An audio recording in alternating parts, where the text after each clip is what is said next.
오늘 우리에게 주시는 하나님의 말씀은 시편 90편 1절에서 17절까지 말씀입니다.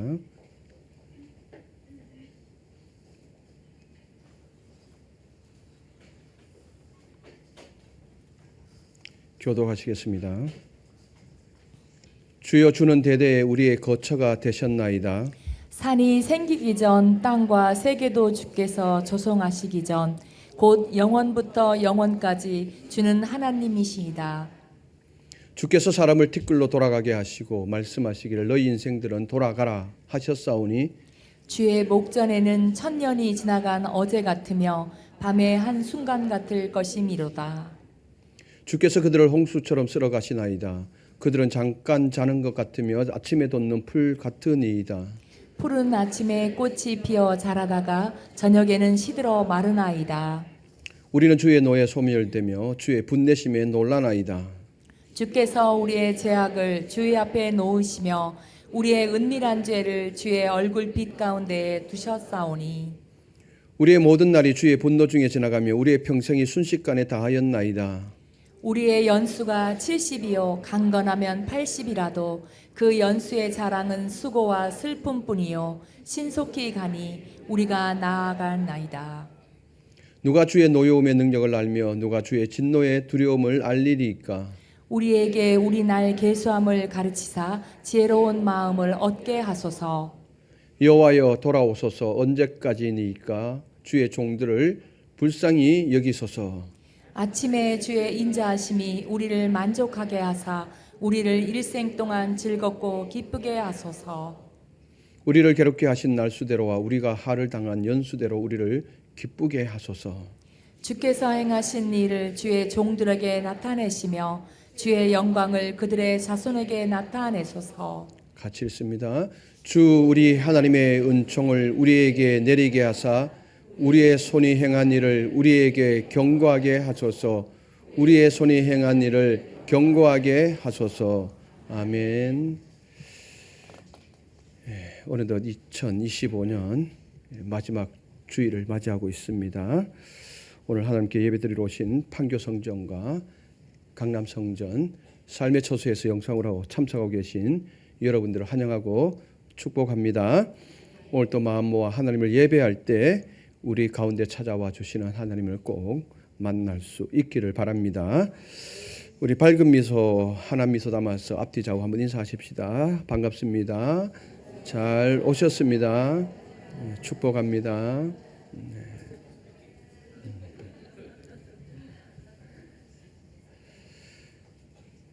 시간이 참 빠릅니다. 그죠? 신년 주일을 시작한 것이 어제만 같은데 오늘 2025년 마지막 주 송년 주일을 맞이했습니다.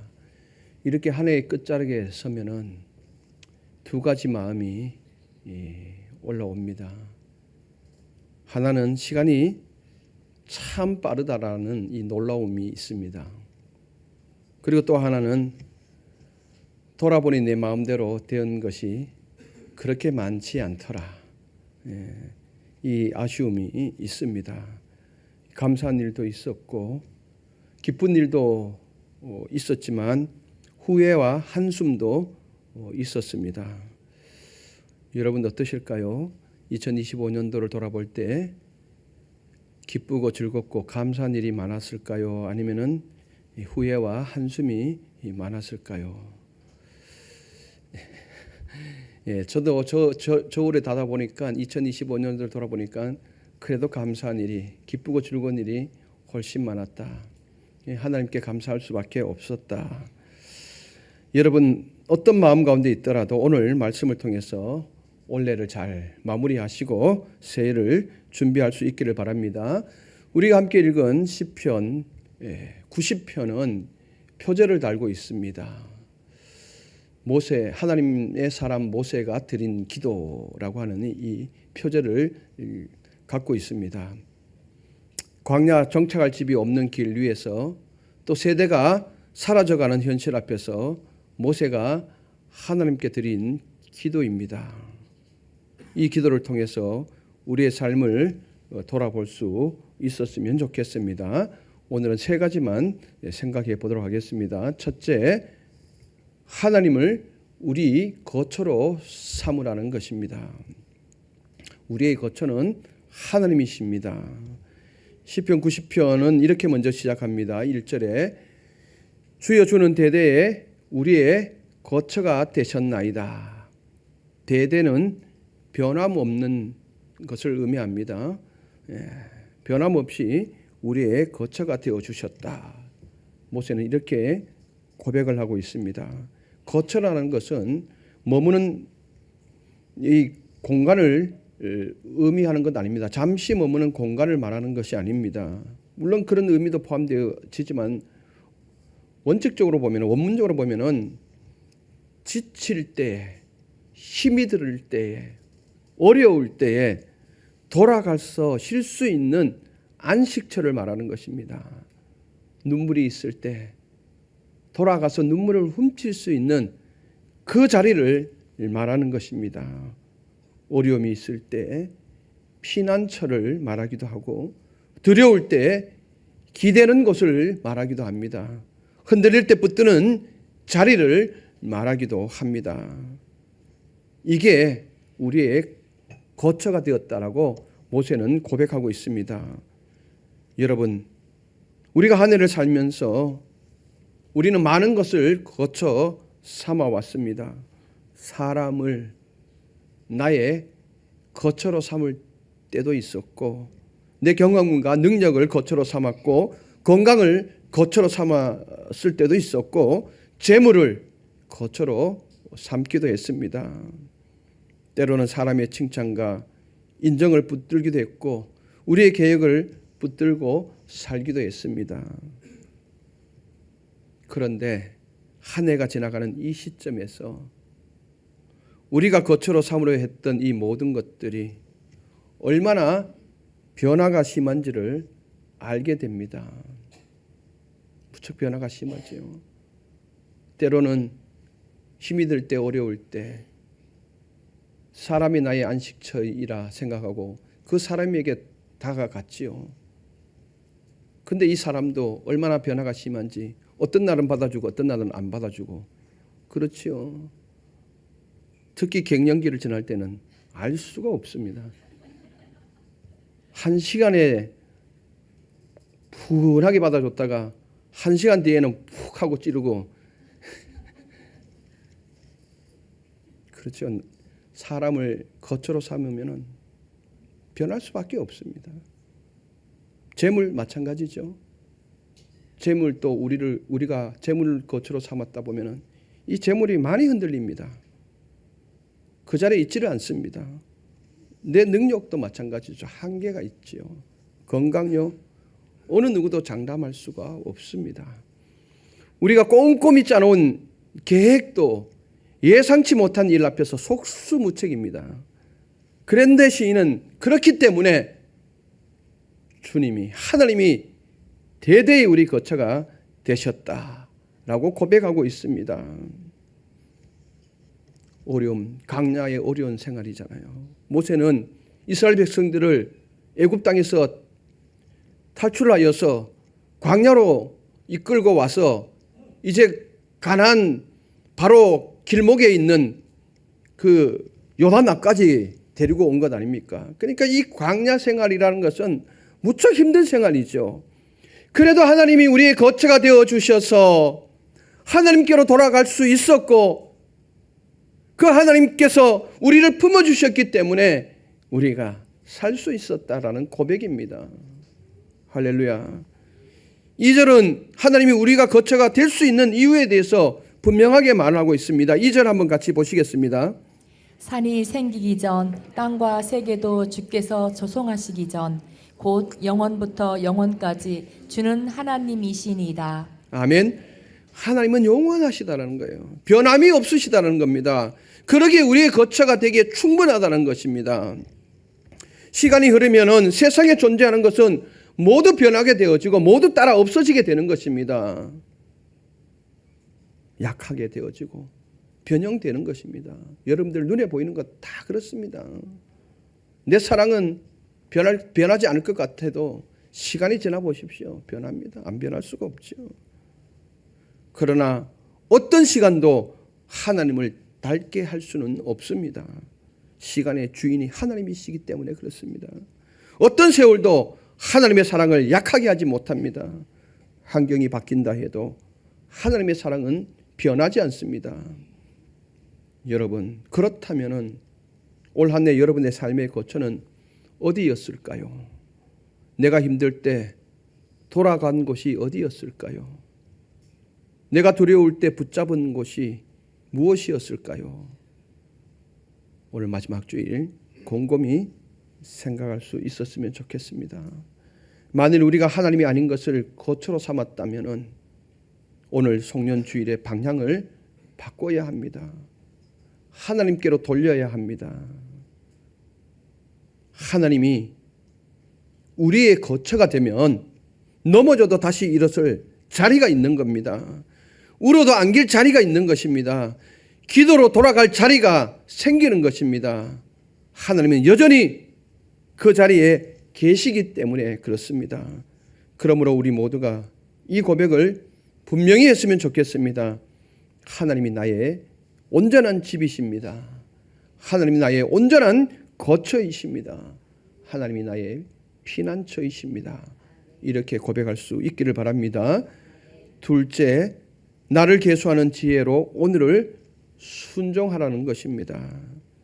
시편 90편은 곧바로 현실을 말합니다. 3절, 4절, 5절, 6절 다 같이 한번 읽어보시겠습니다.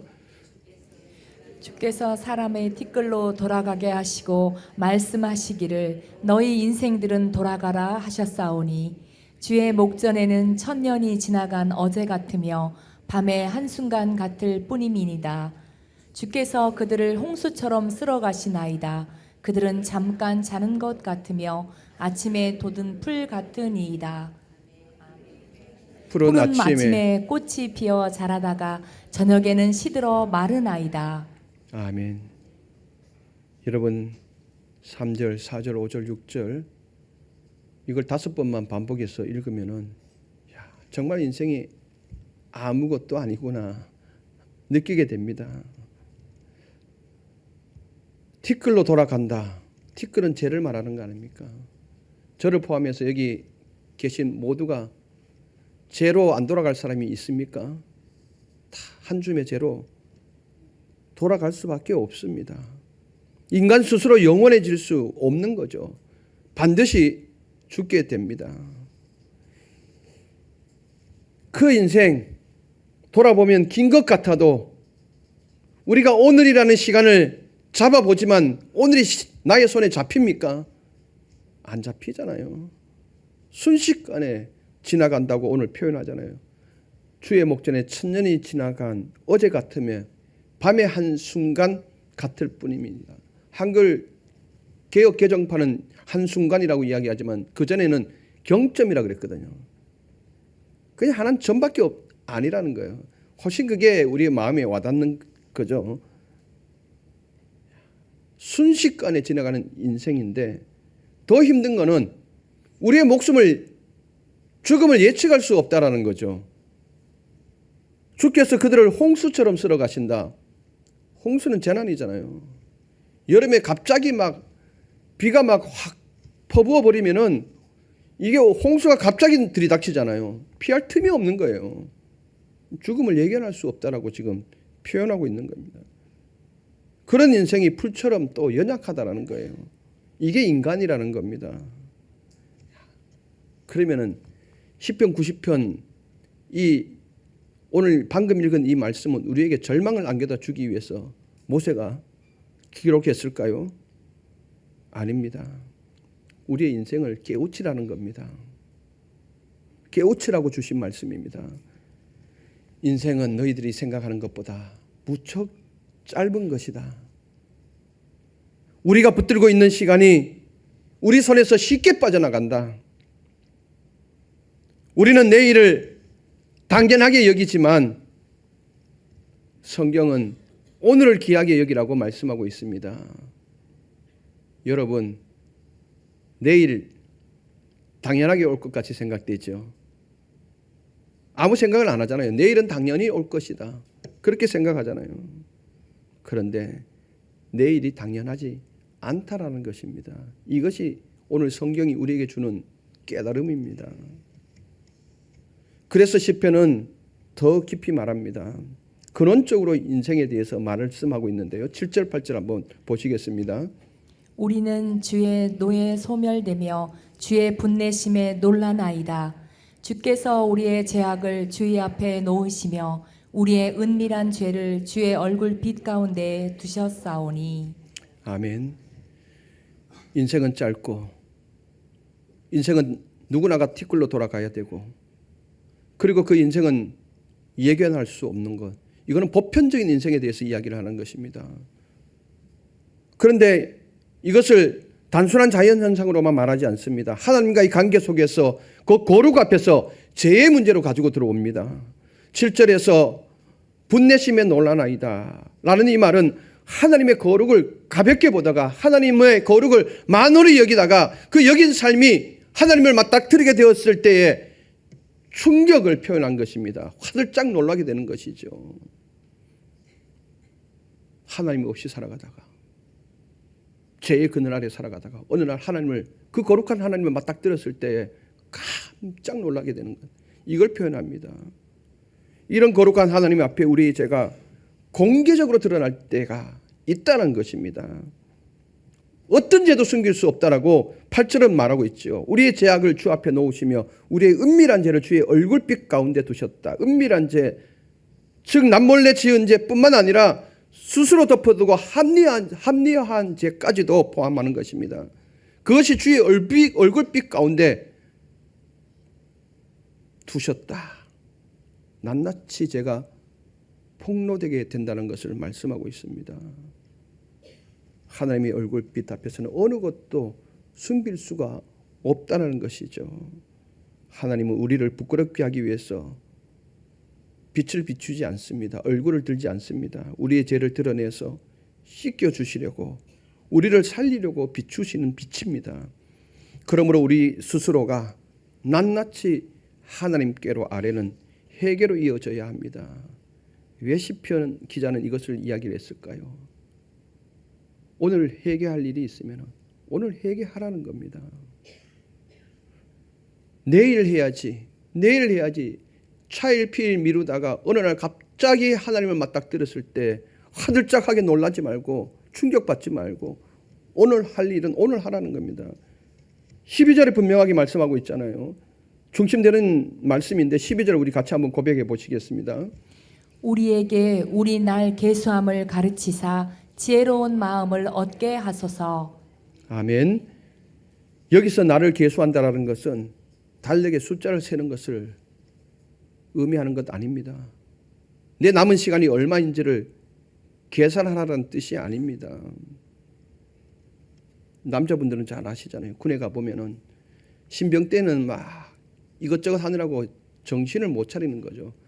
근데 이제 한 1년이 지나고 나면 이제 고참이 되어지면은 그때부터 뭘 하는지 아십니까? 제대 날짜를 셉니다. 또 못된 사람은요, 신병 하나를 앉혀놓고 자기 제대 날짜를 꼭 기억하라고 합니다. 그러면 그 다음날 아침에 일어나면 내 제대 날짜가 며칠 남았지? 묻습니다. 그렇게 고약한 사람도 있어요. 요즘에는 그렇지 않지만 옛날에 그랬거든요.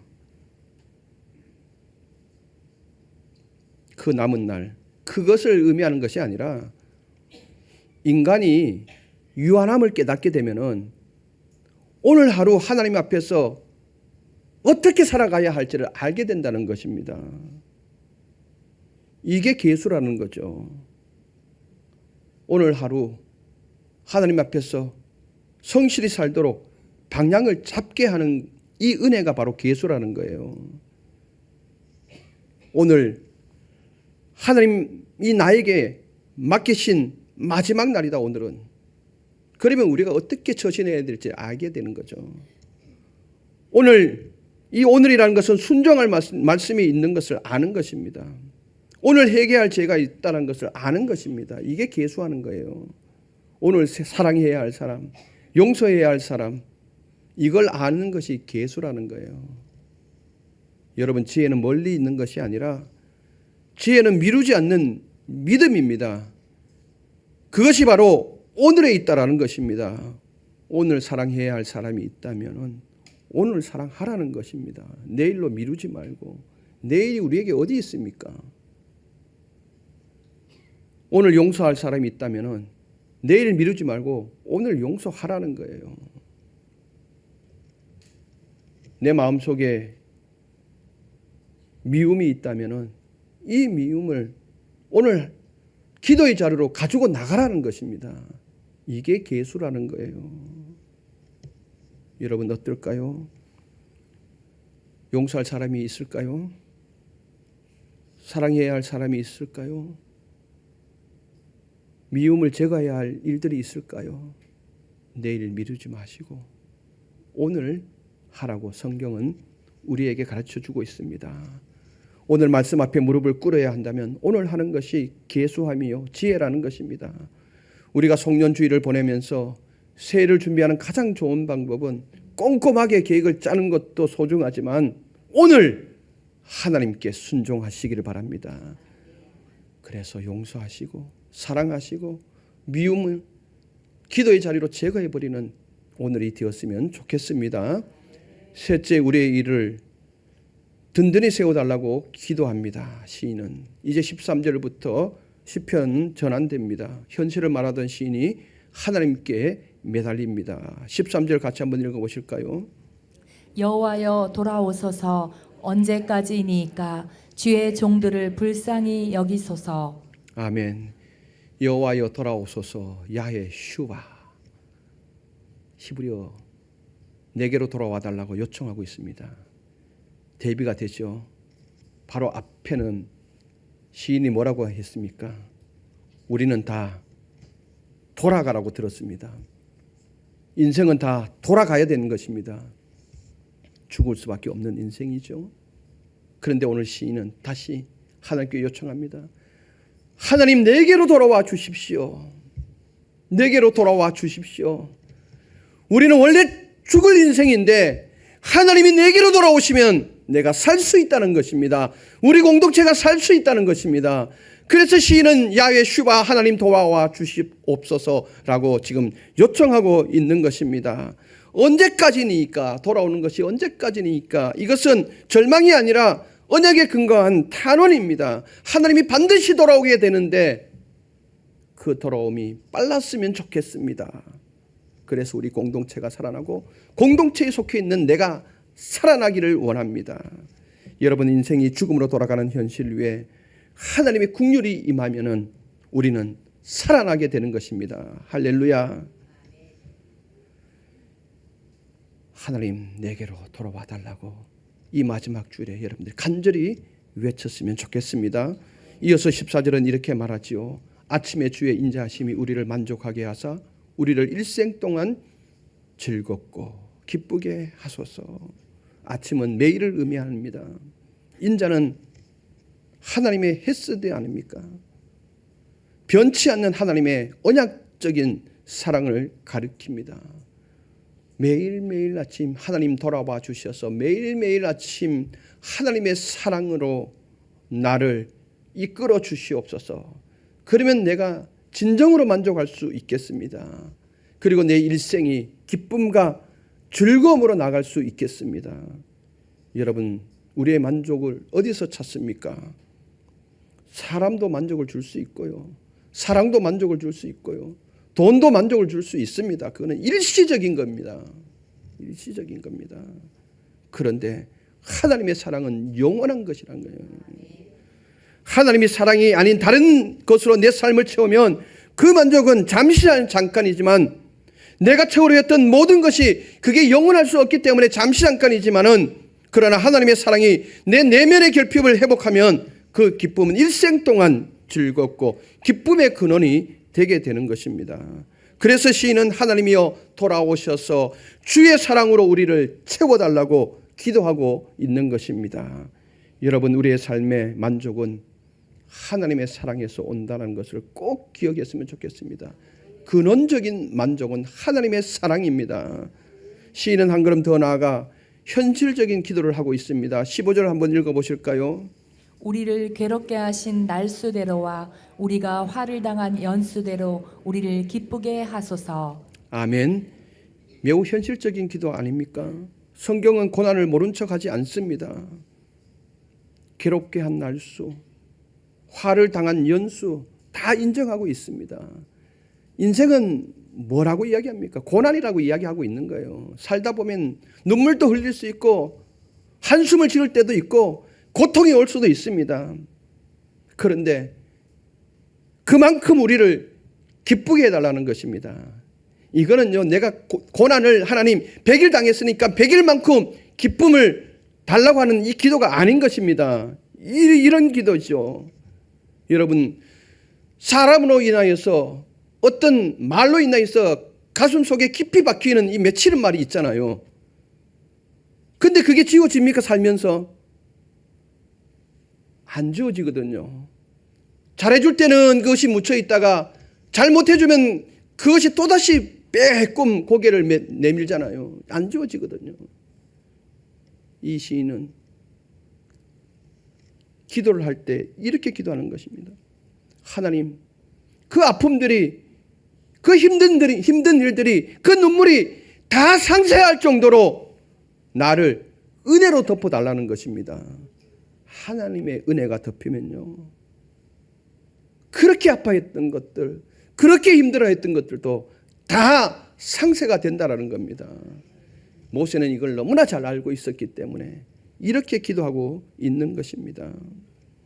고난을 없던 일로 만들어 달라는 기도가 아닙니다. 고난을 지나 하나님께서 우리의 삶을 회복시켜 달라는 기도입니다. 여러분, 힘든 일이 있었을까요? 원래 몸이 지쳤습니까? 관계가 무너졌습니까? 뜻하지 않는 아픔을 겪었습니까? 그때 하나님은 참아라, 그냥 참아라 말씀하지 않으십니다. 그럴 때 그것을 가지고 와서 내게 기도하라 이렇게 가르칩니다. 그러면 내 영혼을 회복시켜 이 고난과 아픔을 기쁨으로 내가 이끌어 주겠다, 근원적인 기쁨으로 이끌어 주겠다라고 말씀하고 있는 것입니다. 그러므로 우리는 우리에게 오는 아픔, 슬픈 이 고난이 믿음으로 기도할 수 있어야 합니다. 하나님이 괴로움이 너무 큽니다. 이 괴로움이 너무 큰 만큼 하나님의 은혜도 깊어야 되겠습니다. 하나님, 눈물이 너무 많았습니다. 많은 눈물만큼이나 하나님의 위로가 풍성해야 되겠습니다. 이렇게 기도하라는 것입니다. 여러분들 기도할 수 있기를 바랍니다. 이제 시인은 개인 기도에서 공동체를 위한 기도로, 다음 세대를 위한 기도로 이어지게 되죠. 16절, 주께서 행하신 일을 주의 종들에게 나타내시며 주의 영광을 그들의 자손에게 나타내소서. 행하신 일이란 것은 하나님이 실제로 일하심으로 하나님이 누구신가가 드러나는 것을 말하는 것입니다. 하나님이 살아계시다는 것을 우리의 눈으로 보게 해달라고 기도하고, 그것이 내 세대만 아니라 다음 세대, 우리의 자녀 세대도 알았으면 좋겠다라는 것입니다. 모세가 광야 생활을 거치면서 하나님의 일하심을 뚜렷이 눈으로 보게 되었잖아요. 그리고 하나님이 누구신지를 알게 되었잖아요. 그리고 이 부모 세대는 이 광야에서 죽어갑니다. 그리고 다음 자녀 세대, 이 자녀 세대를 향하여서 이 부모가 겪었던 하나님의 살아계심, 하나님의 일하심, 하나님의 나타내심이 이 자녀 세대에게도 나타날 수 있었으면 좋겠다라고 기도하라는 것입니다. 여러분, 하나님의 역사가 자녀 세대, 다음 세대에도 볼 수 있기를 바랍니다. 다음 세대가 믿음을 끊지 않고 믿음이 이어가기를 기도하라는 것입니다. 나를 통해 역사하셨던 하나님의 실체가 우리 자녀 세대 가운데도 나타나도록 기도하라고 요청하고 있습니다. 그리고 마지막 결론적인 부분을 우리에게 던져주고 있습니다. 17절 같이 한번 고백해 보십시다. 주 우리 하나님의 우리에게 내리기에 하사 우리의 손이 행한 일을 우리에게 경고하게 하소서. 우리의 손이 행한 일을 경고하게 하소서. 아멘. 우리가 무엇을 하기 전에 선행되어야 하는 것이 있습니다. 그것이 하나님의 은총입니다. 하나님의 은혜입니다. 신앙생활의 출발점은 내 열심이 아닙니다. 내 결심도 아닙니다. 오직 하나님의 은혜, 하나님의 은총입니다. 2025년도를 시작하면서 굳게 결심했죠. 원래는 내가 성경을 꼭 읽으리라 굳게 결심하고 의지를 굳건히 다졌지만 그게 지켜지던가요? 안 지켜지죠. 그런데 어느 날 그런 생각도 하지 않았습니다. 하나님의 은혜가 주어지니까 그냥 성경이 읽어지는 거예요. 내 손에서 떠나지를 않게 되는 겁니다. 그리고 이 은총이 임할 때 비로소 우리의 삶이 견고하게 설 수 있는 것입니다. 시인은 견고하게 세워달라고 2번씩이나 연거푸 지금 요청하고 있지 않습니까? 우리가 계획했던 일, 우리가 수고했던 일, 우리의 삶의 자리, 이 모든 것이 견고하게 세워지기를 원합니다. 그렇지만 우리의 힘이 아니라 하나님의 은혜로 세워질 수 있다라고 시인은 고백하고 있습니다. 시편 127편 1절 2절 말씀과 똑같은 말씀입니다. 시편 127편 1절 뭐라고 합니까? 여호와께서 집을 세우지 아니하시며 세우는 자의 수고가 헛되고 여호와께서 성을 지키지 아니하시면 파수꾼의 깨어 있음이 헛되도다. 하나님이 은혜 베푸지 않으면 안 된다는 거예요. 그 뒤에도 보면은 3절에 보면은 이야기하잖아요. 너희가 아침에 일찍 일어나서 열심히 일을 한다 해도 수고의 떡을 먹는 것이 헛되도다라고 말씀하고 있습니다. 근원적으로 하나님의 은총이 임하지 않으면 그것이 허사가 된다는 것입니다. 하나님께서 우리의 인생의 은총을 베푸사 우리가 하는 모든 일들 가운데 결국에는 열매 맺고 든든히 세워가기를 하나님께 기도하고 있는 것입니다. 하나님 내게 은혜를 주셔서 우리의 삶이 든든히 세워지기를 원합니다. 모든 것이 하나님의 은혜 안에 있기에 그 하나님의 은혜를 구할 것을 시인은 우리에게 가르쳐주고 있습니다. 여러분, 한 해가 끝나도 하나님의 은혜는 끝나지 않습니다. 그런데 우리 주변의 것들은 유효기간이 있잖아요. 2025년도 지나면서 여러분들 냉장고 문을 열어보십시오. 폐기해야 될 거 분명 나옵니다. 2025년 12월 30일 2026년 되면 폐기해야 되잖아요. 그렇죠? 건강보조식품 있잖아요. 날짜 한 분들 보십시오. 다 유효기간이 있어서 폐기 쓰레기통에 들어가야 됩니다. 다 유효기간이 있죠. 우리 큰딸이 꼭 우리 집에 오면은 가장 먼저 검사하는 것이 냉장고 열어서 날짜 확인하고 날짜 지나면 가차없이 그냥 쓰레기통에 넣습니다. 우리는 아까워서 야 그건 유통기간이고 먹어도 돼 이렇게 하는데도 가차없이 그냥 쓰레기통에 넣는 거예요. 날짜 지나니까 폐기되는 거죠. 유효기간이 있으니까. 그런데 하나님의 사랑은 유효기간이 없습니다. 여러분이 일일이 한 사람 한 사람에게 유효기간을 뒀다면 얼마나 인생이 슬프겠습니까? 2020년부터 2025년까지 나의 사랑은 여기까지다 그러면 여러분들 2026년도 어떻게 할 건데요? 근데 하나님의 사랑은 유효기간이 없다라는 거예요. 이 사랑 안에 우리가 살고 있고 시인은 그 유효기간이 없는 이 하나님의 사랑을 하나님의 은혜를 삶 가운데 구하라고 요청하고 있는 것입니다. 그러므로 오늘 우리 모두 마음으로 이 기도를 드릴 수 있었으면 좋겠습니다. 하나님, 우리 날 계수함을 가르쳐서 지혜롭게 하소서. 오늘입니다. 오늘 용서하십시오. 오늘 더 사랑하시고 오늘 미움을 내 마음속에서 지워버리시고 오늘 해야 할 일이 있다면 섬겨야 할 일이 있다면 오늘 하십시오. 내일은 없습니다. 이게 지혜입니다. 그리고 하나님 아침마다 주의 사랑으로 우리를 만족하게 해달라는 기도를 하십시오. 그리고 주의 은총을 베푸셔서 우리의 손의 행사가 든든히 세워지기를 원합니다. 이렇게 올해 한 해 잘 마무리하시고 또 새로운 한 해를 시작할 수 있기를 바랍니다. 기도하겠습니다. 하나님을 우리의 거처로 삼게 하옵소서. 하나님이 우리의 거처가 되심이 얼마나 든든하고 얼마나 안전한 것임을 우리가 알게 하여 주시옵소서. 그리고 우리 날 계수함을 가르치사 내일이 아니라 오늘 해야 할 일이 있다면 반드시 오늘 할 수 있는 이런 지혜를 우리에게 허락하여 주시옵소서. 주의 은총이 우리에게 임하게 하시어 우리의 손의 행사를 든든히 세워 주시옵소서. 예수 그리스도 이름으로 기도드리옵나이다. 아멘.